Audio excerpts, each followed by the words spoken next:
कोविड-19 के इम्पैक्ट को देखते हुए एक और नोटिफिकेशन आया है, नोटिफिकेशन नंबर 39/2020। मैं जीएसटी विद जी के आपके साथ लेकर के आ गया हूँ। ये 39/2020।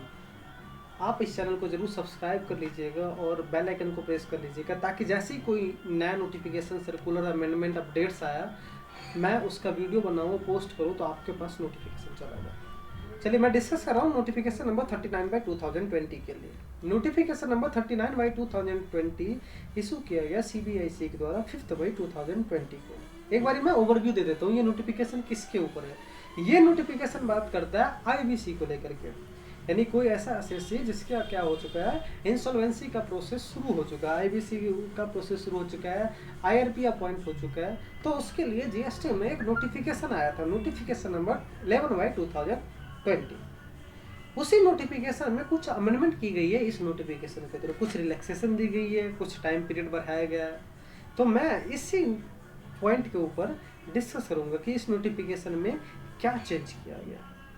ठीक है, अब डिस्कस करते हैं point two point. Notification number 39/2020 कब इशू हुआ? इशू हुआ 5 मई 2020। क्या कह रहा है ये नोटिफिकेशन? ये नोटिफिकेशन बोल रहा है कि makes the following amendment in the notification of the government of India number 11/2020 dated 21 मार्च 2020। 21 मार्च 2020 को नोटिफिकेशन आया था 11/20। उस 11/2020 को ही अमेंड कर रहा है। In the set notification in the first paragraph the following proviso shall be inserted. तो आपको सबसे पहले ये पता होना चाहिए कि फर्स्ट पैराग्राफ क्या बोल रहा था। जब आपको पता चलेगा कि इस प्रोविजो को इंसर्ट करने से क्या बेनिफिट दिया है, तो मैं आपको दिखाता हूँ 11/2020। ये 11/2020 है, इसका फर्स्ट पैराग्राफ ये। ठीक है, इसमें क्या बोला गया था कि जो भी पर्सन जिसका कि क्या जा रहा है, undergoing corporate insolvency resolution process and management of whose affairs are taken by the IRP or resolution professional as the case may be, जो भी पर्सन लिया गया, who shall follow special procedure from the appointment of the IRP till the date they undergo corporate insolvency procedure। तो इस notification में एक क्या डाल दिया गया, प्रोविजो डाल दिया गया। ये सारा प्लान सेम टू सेम है, लेकिन इसमें एक प्रोविजो डाला गया क्या, provided that the said class of person shall not include those corporate debtor। पहले जो इस 11/2020 में सारे कॉर्पोरेट डेटर को इंक्लूड कर लिया गया था। 11/2020 में who are corporate debtor word बोला गया था, कोई प्रोविजन नहीं था, यानी एवरी कॉर्पोरेट डेटर के लिए ये अप्लाई था। अब इसमें क्या बोल दिया कि provided that the set class of person shall not include, यानी वो कॉर्पोरेट डेटर में ये इंक्लूड नहीं होगा। कौन सा? Who have furnished the statement under section 37 and the return under section 39 of the said that for all the tax period prior to the appointment of IRP। यानी बोला कि वो कॉर्पोरेट डेटर जिसने IRP के अपॉइंट होने से पहले अपना पूरा रिटर्न फाइल किया हुआ है, या तो 37 की बात करो या 39।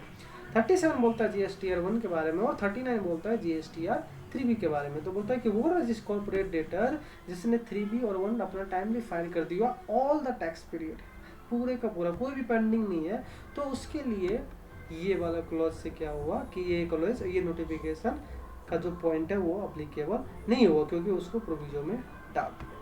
तो पहला अमेंडमेंट ये ला दिया कि जो रजिस्ट्रेशन की रिक्वायरमेंट है, जो स्पेशल प्रोसीजर फॉलो करने की प्रोसीजर है, ये जो स्पेशल प्रोसीजर दिया हुआ वो प्रोसीजर किसको अप्लाई नहीं होगा? ऐसे कॉर्पोरेटर जिसने कि अपना पुराना GSTR 1 GSTR 3 सारे के सारे टाइम पे फाइल कर दिया हुआ, यानी कि कोई पेंडिंग नहीं है।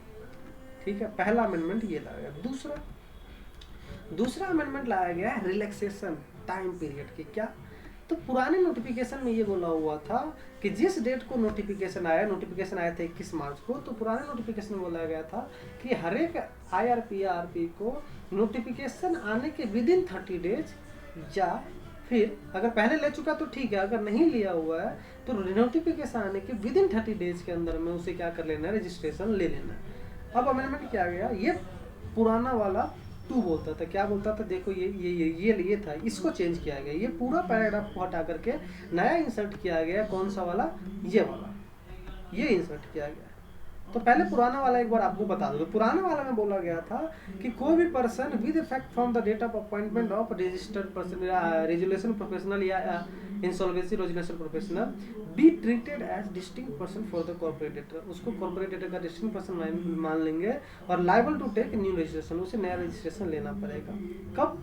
With in 30 day of appointment of IRP के अपॉइंट होने के 30 दिन के अंदर में। फिर बोला कि provided that in case where IRP has been appointed prior to date of this notification, हो सकता है ये नोटिफिकेशन 21 मार्च पे आया, तो बोला कि ये क्या बोला कि अगर 21 मार्च के बाद कोई भी IRP अपॉइंट होगा तो IRP अपॉइंट होने के 30 दिन के अंदर में उसे रजिस्ट्रेशन लेना पड़ेगा, एज अ डिस्टिंक्ट पर्सन माना जाएगा उसे कॉर्पोरेटर को। लेकिन अगर कोई पर्सन पहले से ही IRP अपॉइंट कर रखा है या IRP उसके कॉर्पोरेटर में इस नोटिफिकेशन यानी 21 मार्च से पहले से ही वर्क कर रहा है, तो उसके लिए बोला गया था कि he shall take registration within 30 day from the commencement of this notification. अच्छा, तो यानी 21 मार्च से 30 दिन के अंदर में 21 अप्रैल तक मोटा मोटी आपको रजिस्ट्रेशन करा लेना था। अब ये नोटिफिकेशन में अमेंडमेंट क्या लाएगा? अब अमेंडमेंट में बोल रहा है कि for paragraph 2 with effect from 21 मार्च, ये रेट्रोस्पेक्टिव हो गया, मतलब 21 मार्च से यही मान लिया जाए कि पुराना वाला नहीं था, ये प्रोविजन था। क्या डाल दिया? बोला कि the said class of person shall, said class of person मतलब कॉर्पोरेट डॉटर, एक्सेप्ट वो कॉर्पोरेटर जिसने क्या कर रखा है, अपना रिटर्न टाइम पे फाइल कर रखा है सब कुछ, with effect from the date of appointment of IRP we treated as distinct person, उसको डिस्टिंक्ट पर्सन माना, ये कोई चेंज नहीं है, ये पहले भी था।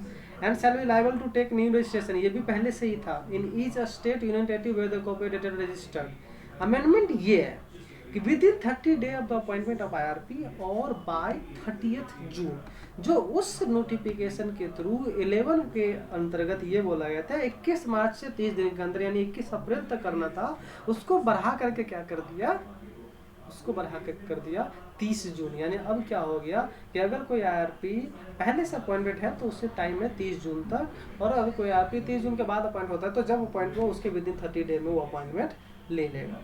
तो ये अमेंडमेंट आया है आपको नोटिफिकेशन नंबर 39/2020 के अंदर में, यानी टोटल 2 अमेंडमेंट। पहला बोल दिया कि कॉर्पोरेट डेटर में सारे डेटर को इंक्लूड किया जाएगा एक्सेप्ट कौन सा, जिसने के टाइम पे अपना GST 1 और GST 3 भी फाइल कर दिया। दूसरा अमेंडमेंट लाया गया कि जो टाइम लिमिट था 21 मार्च से 30 दिन के अंदर में यानी 21 अप्रैल तक रजिस्टर करना था, उसको बढ़ा करके कर दिया अब 30 जून तक। ये 2 मेजर अमेंडमेंट आया था 39/2020 में। अगर आपको अच्छा लगे तो चैनल को सब्सक्राइब कर लीजिएगा, बेल आइकन को प्रेस कर लीजिएगा, क्योंकि जैसे ही मैं कोई वीडियो डालूंगा आपके पास नोटिफिकेशन आ जाएगा। और मैं वीडियो कब डालूंगा, जैसे ही कोई अपडेट, नोटिफिकेशन, सर्कुलर कुछ भी आएगा GST से रिलेटेड तो मैं वीडियो डालूंगा। ठीक है, थैंक यू।